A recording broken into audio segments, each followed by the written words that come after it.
Dante, ano yung dahilan ng pagbabago ng venue ng oral arguments ng Korte Suprema? Magandang tanghali aga. Ito ay bunsod na rin ng krisis ngayon sa supply ng produktong petrolyo, hindi lamang dito sa bansa, kundi sa iba pang mga bansa.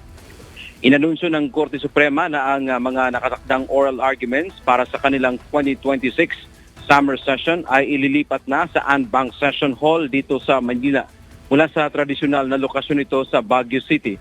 Kabilang na rito ang oral arguments sa mga petisyon laban sa General Appropriations Act o GAA na inaprubahan ng Marcos Administration noong 2024, 2025 at ngayong taon. Ang desisyong ito ay ibinaba ni Chief Justice Alexander Gesmundo matapos ang konsultasyon sa Anbank.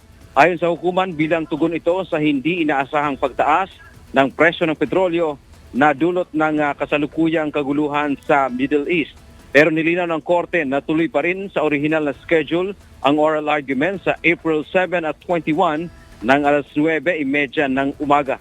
Ang pagbabagong ito ay bahagi rin ng energy conservation measures ng Korte Suprema sa ilalim ng Memorandum Circular 02-2026 na nagsimulang ipatupad noong March 8. Maliban sa oral arguments, gagamitin din ng mga maestrado ang panahon ito o ang summer session para sa deliberasyon ng mga kaso, pagresolba ng mga urgent motion at pagsusulat ng mga desisyon at resolusyon. Yan ang ating update mula dito sa Maynila.